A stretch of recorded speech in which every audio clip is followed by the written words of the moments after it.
अमानत अमीन प्रशिक्षण केंद्र लक्ष्मी नगर गया में आप सभी का हार्दिक स्वागत है। आज अमीन विषय से संबंधित बहुत ही महत्वपूर्ण टॉपिक है जो बिहार विशेष सर्वेक्षण अधिनियम 2011 संशोधित अधिनियम 2017 नियमावली 2012 संशोधित अधिनियम 2019 के तहत 19 के नियम 3(1)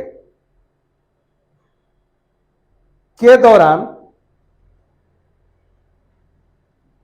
जो सर्वेक्षण हो रहा है उसमें अधिकारियों और कर्मचारियों का क्या दायित्व है उसके बारे में विस्तृत रूप से चर्चा करेंगे। हमारे राज्य बिहार में विशेष सर्वेक्षण का कार्य अभी वर्तमान में 20 जिलों में बिहार के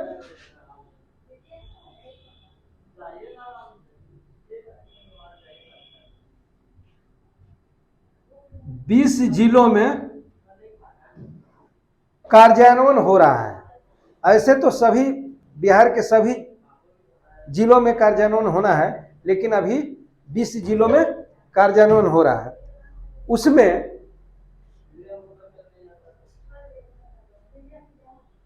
जो कार्यान्वयन होना है उसमें बहुत सारे अधिकारी और कर्मचारी लगाए गए हैं उस काम के लिए, विशेष सर्वेक्षण के लिए।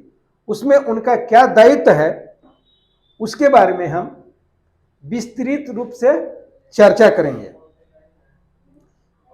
अब सबसे पहले हम जानें कि सरकार जो है कोई भी सर्वेक्षण या कोई इससे संबंधित या कोई कार्य करना होता है तो एक नियम बनाती है। सरकार जो है बिना नियम बनाए कोई भी कार्य नहीं करता है। तो इसी में ये अधिसूचना जारी किया गया है, अधिसूचित किया गया है बिहार बंदोबस्त नियमावली 2011-12 के नियम 3(1) के आधार पर। पहले क्या होगा, शिविर निर्माण के लिए अधिसूचना जारी किया गया है। यानी जब घर रहेगा तब ना घर में इकट्ठा होकर काम करेंगे। तो शिविर जो होता है एक तरह से सर्वेक्षण का घर होता है। वहीं पर पहले कागजात रायतों से जमा कराए जाते हैं और वहीं से जो भी कार्य होता है कार्यान्वित होता है। तो सबसे पहले बंदोबस्त पदाधिकारी अधिसूचना जारी होने के बाद यह 50 से 60 गांव को यूनिट मानकर यानी इकाई मानकर एक शिविर का निर्माण किया जाता है। शिविर का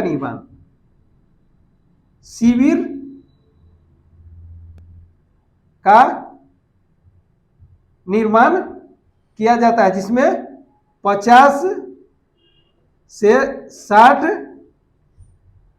राजस्व गांव होते हैं।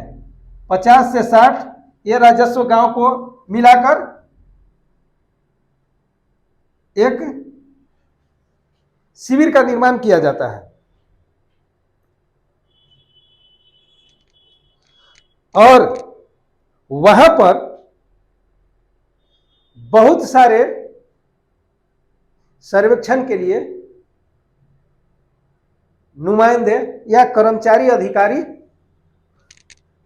को पोस्टेड किया जाता है, जिसमें चार्ज ऑफिसर, सहायक बंदोबस्त का अधिकारी, कानून गो अमीन, जिसका सबसे बड़ा योगदान होता है। योगदान तो सभी का है, ऐसा हम नहीं कह सकते हैं कि सभी का योगदान नहीं है, लेकिन इनका सबसे बड़ा योगदान होता है। अमीन का सर्वेक्षण में सबसे बड़ा योगदान होता है।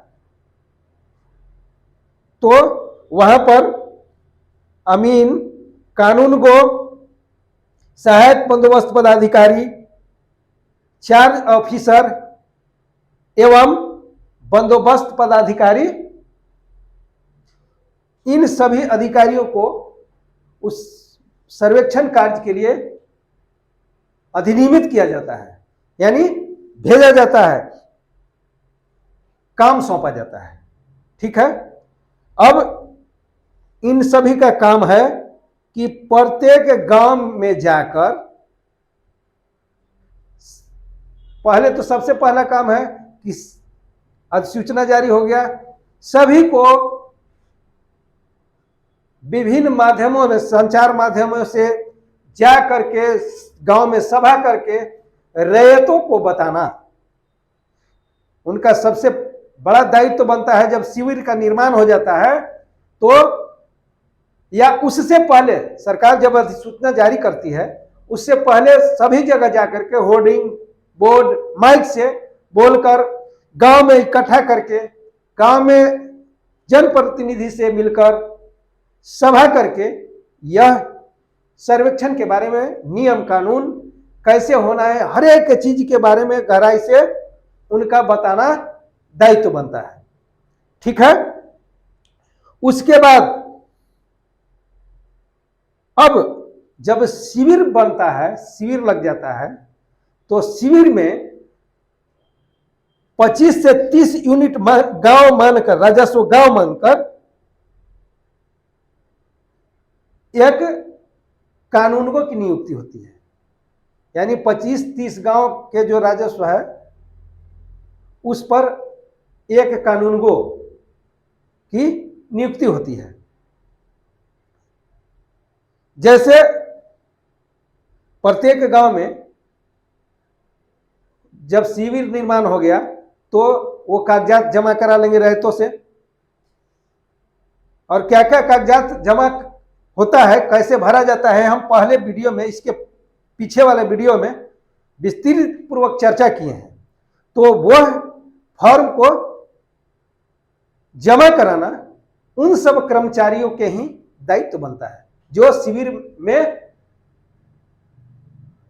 पदस्थापित रहते हैं। अब अमीन जो है प्रत्येक गांव में जाकर उनका दायित्व है कि कानूनगो और सहायक बंदोबस्त पदाधिकारी की सहायता करना, और जो सर्वेक्षण हो रहा है उसमें मुख्य भूमिका निभाना, ये काम अमीन का है। क्योंकि अमीन पर ही, यानी अमीन एक सर्वेक्षण का आधारशिला है, यही मान लीजिए। उनका दायित्व है कि गांव में किश्तवाड़ खानापुरी काज करना। वैसे तो अभी काम जो है कम कर दिया है। आज के जो आधुनिक तकनीक से जो सर्वेक्षण हो रही है वो मानव बल को कम कर दिया गया है, केवल प्रौद्योगिकी पर आधारित ही सर्वेक्षण हो रही है। जैसे अभी हवाई सर्वेक्षण से ऑर्थो फोटोग्राफ ले लिया गया है, हवाई जहाज से ही फोटो ले लिया गया है, उसका काम केवल मिलाना है। अमीन जो है वो केवल अब कमी बेसी रहेगा उसको पूर्ति करने के लिए है, बाकी काम आधुनिक प्रौद्योगिकी से हो रहा है। मापने का काम पहले जो अमीन जाकर के मापी करते थे, अभी भी मैंने उसको सर्टिफाइड करने के लिए मापी करना है। लेकिन सरकार जो है ईटीएस एक मशीन है, इलेक्ट्रॉनिक टोटल स्टेशन जो मशीन है नया, उसी से मापी किया जाएगा और किया जा रहा है। तो यहाँ पर कर्मचारियों का भी दायित्व बनता है कि उनको जो किए हैं, जैसे ऑर्थो फोटोग्राफ लिए हैं, उनको मिलाना। ऐसे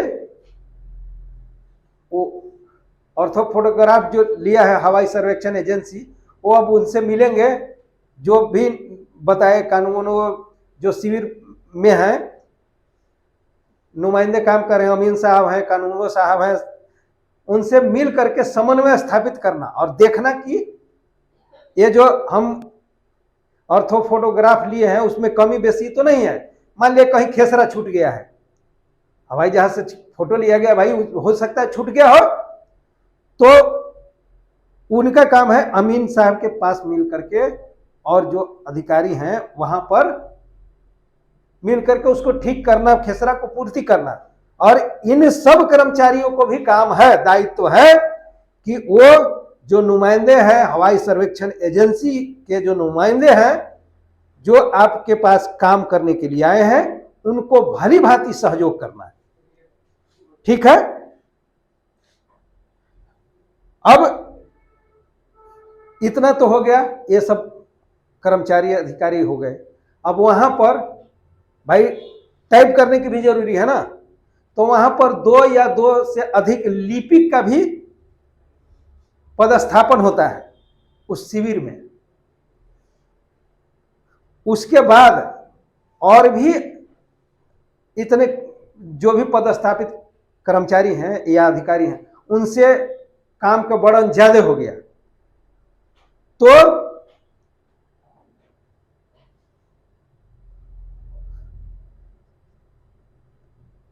आवश्यकता पड़ने पर कार्य के अनुसार उसमें आगे बंदोबस्त पदाधिकारी बताएंगे, तो उसमें ज्यादा कम तो नहीं होगा, लेकिन कम भी किया जा सकता है।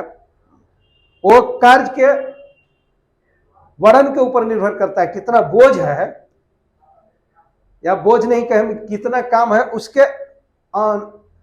आधार पर निर्भर करता है कि हम कर्मचारी को बढ़ाएं या कम करें।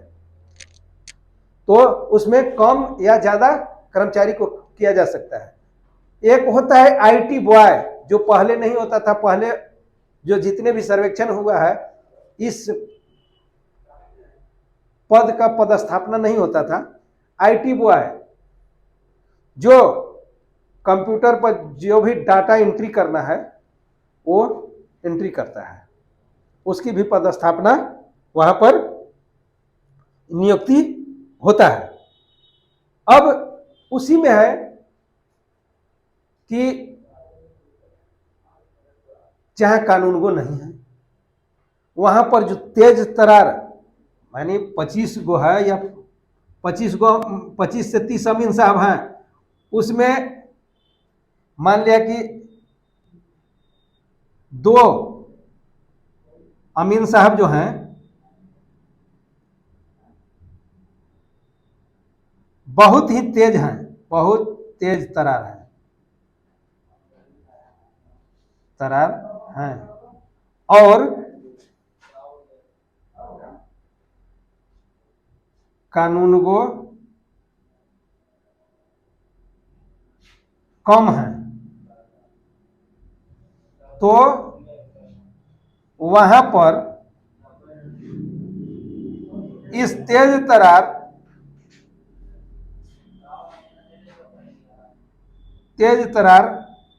अमीन को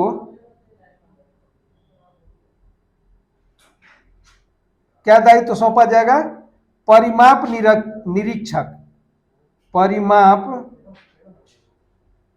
निरीक्षक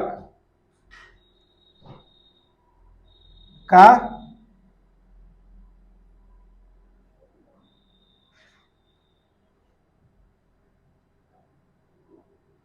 पद सौंपा जाएगा। यानी वहां पर तेज तरार जो अमीन साहब हैं, वहां पर कानूनगो नहीं है, अधिकारी के रूप में उन्हीं को परिमाप निरीक्षक के रूप में इनको पोस्टेड किया जाएगा। अब परिमाप निरीक्षक का क्या कार्य है वो तो हम आगे बताएंगे, आगे टॉपिक में इनका काम है जो कार्य अमीन किए हैं उसका निरीक्षण करना, परिमाप निरीक्षण का एक कार्य होता है। तो उस काम को ये तेज तरार अमीन साहब करेंगे। अभी हमने जितना भी नुमाइंदे होते हैं और उनका बिहार विशेष सर्वेक्षण में क्या दायित्व है उसके बारे में हमने बहुत ही अच्छे तरीका से सरल ढंग से आप सभी को समझाया। और मेरा मुख्य उद्देश्य, हमारा राज्य जो है कृषि प्रधान देश है और राज्य, तो हम देखते हैं कि जितने भी लैंड डिस्प्यूट का मामला है, यानी जमीन से संबंधित जितने भी झगड़ा है और उससे आगे जितने भी अपराध हो रहे हैं, वो कहीं ना कहीं जमीन से ही संबंध रखता है। और ज्यादा से ज्यादा हमने देखा हूं कि जानकारी के अभाव में झगड़ा ज्यादा होता है। अगर जानकारी हो जाए तो उस झगड़ा को कम किया जा सकता है। इसीलिए हमने जो भी वीडियो बनाएंगे या बना रहा हूं वो किसान से संबंधित, रैयतों से संबंधित और जमीन से ही संबंधित की जानकारी हो और हमारे जो लैंड डिस्प्यूट है, जमीनी विवाद है, उसको कम किया जा सके। यहां पर हमने बिहार विशेष सर्वेक्षण के अंतर्गत कार्य करने वाले सभी अधिकारियों और कर्मचारियों का क्या दायित्व बनता है उसके बारे में हमने विस्तृत पूर्वक समझाया। आशा है कि आपने इस टॉपिक को सरल ढंग से समझे होंगे। अगर समझ गए तो हमारे चैनल भूमापक गुरु को लाइक, शेयर और सब्सक्राइब करें। यहां पर यह टॉपिक समाप्त होता है। जय हिंद, जय भारत, वंदे मातरम।